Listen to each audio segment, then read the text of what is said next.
ஓம் சாய்ராம். என் அன்பு செல்லமே, என்னுடைய அழகான தங்கமே, உன்னிடம் ஒரு முக்கியமான விஷயத்தை சொல்ல வேண்டும் என்றுதான் ஓடி வந்தேன். இந்த நேரத்தில், இந்த சமயத்தில் நான் ஓடி வந்திருக்கிறேன் என்றால் அதற்கு முக்கிய காரணம் இருக்கும். என்ன காரணம் என்றால், உன்னுடைய வாழ்க்கையில் உனக்கு சம்பந்தப்பட்ட ஒரு விஷயம் நடக்க போகிறது. அந்த வீட்டிற்கு நீ போகக்கூடாது. முக்கியமாக அங்கு நீ போனாய் ஆனால் நிச்சயமாகவே அதிகமான பிரச்சனைகளும் அதிகமான மன வலியையும் தான் அங்கு நீ சம்பாதிப்பாய். ஒரு விஷயத்தை ஒரு அப்பாவாக, ஒரு அம்மாவாக, ஒரு சொல்கிறார்கள் என்று வைத்துக்கொள். நான் என்று கூட வைத்துக்கொள்ள வேண்டாம். முக்கியமாக வேறொரு நபர் என்று வைத்துக்கொள். உன்னுடைய நலனை கருதி ஒரு விஷயத்தை சொல்கிறார்கள் என்றால் தயவு செய்து அதை காது கொடுத்து கேட்கும் மனதை முதலில் உருவாக்கி கொள்ளுங்கள். அதையெல்லாம் விட்டுவிட்டு இது எனக்கானதல்ல, இது உனக்கானதல்ல என்று உங்களை நீங்களே ஏதாவது ஒரு விஷயத்தை நினைத்து கொள்ள வேண்டாம். ஒரு விஷயத்தை நீங்கள் நன்றாக புரிந்து கொள்ள வேண்டிய நேரத்தில் இருக்கிறீர்கள். அதாவது வீட்டில் இருந்தாலும் தேவையில்லாத பிரச்சனைகள் தானாக வரும் சில சமயம் உங்களுக்கு. அதே மாதிரி தான் நீ வீட்டில் தான் இருப்பாய். நீ சாதாரணமாக உனக்கு தெரிந்தவர் வீடு தானே, பிரச்சனை தானே நடக்கிறது, போய் சமாதானமாக ஒரு ஆறுதல் வார்த்தையை பேசுவோம் என்று நீ போனாலும் அங்கு உனக்கு கிடைப்பது இவ்வளவு சண்டைக்கும் காரணம் நீதான் என்று சாதாரணமாக போயிருப்பாய். ஆனால் அங்கு கெட்ட பெயர் உனக்குத்தான் வந்திருக்கும். உனக்கு ஒன்றுமே புரியாது. எதற்காக நாம் போனோம், எதற்காக அங்கு நம் பேர் அடிபட்டது என்று. அதுதான் நேரம்.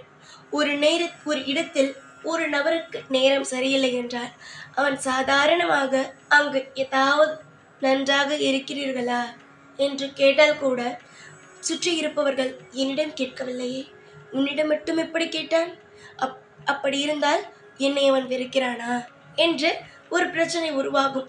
அதே போலத்தான் ஒரு வீட்டில் பிரச்சனை நடக்கிறது என்று நான் சொல்கிறேன். அந்த வீட்டில் போய் நீ என்ன பேசினாலும் உனக்கு கிடைக்க போவது திரும்பவும் பிரச்சனை.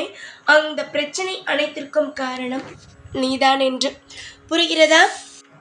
உன் பக்கத்து வீட்டில் இருக்கும் ஒரு பெண்ணுக்கும் பக்கத்து வீட்டில் இருக்கும், அதாவது ஒரே குடும்பம்தான், பக்கத்து வீட்டில் இருக்கும் துணை இருவருக்கும் சண்டை வரப்போகிறது. அவர்கள் வீட்டில் எப்பொழுதுமே சண்டைகள் இருந்து கொண்டுத்தான் இருக்கும், சத்தங்கள் கேட்டுக்கொண்டுத்தான் இருக்கும்.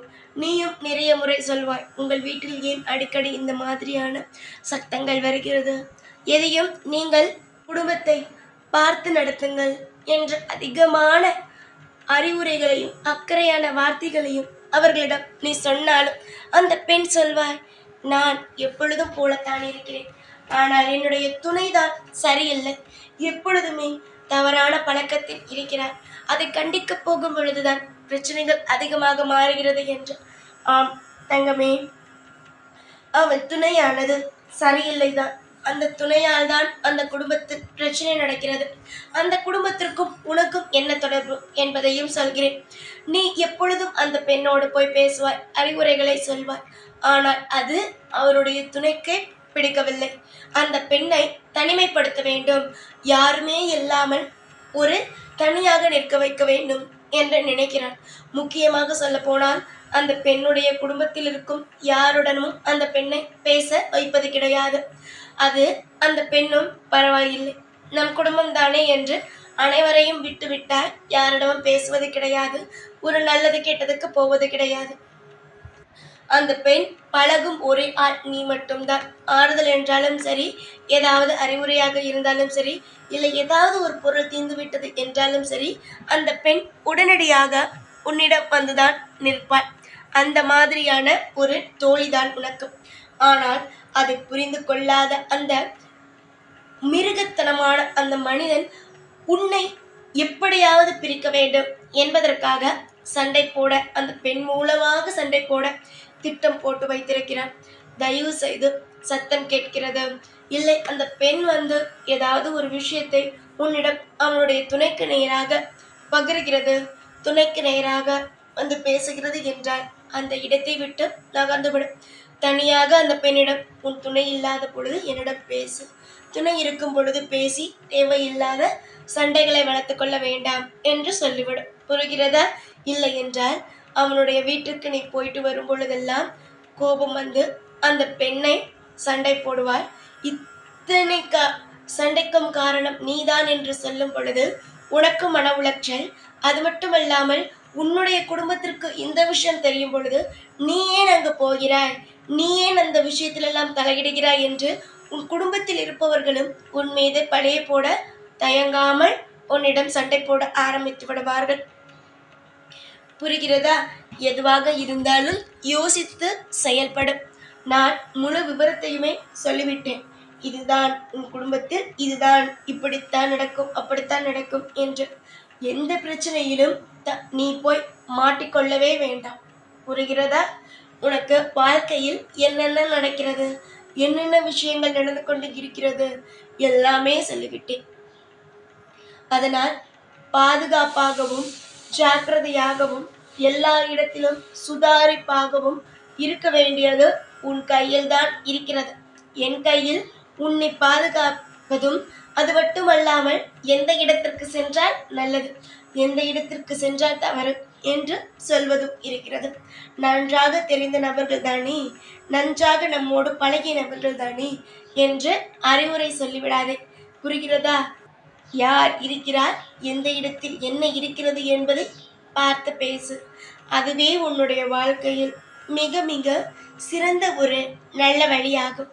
காலம் முழுவதும் உனக்காக ஒவ்வொரு இடத்திலும் நான் இருப்பேன்.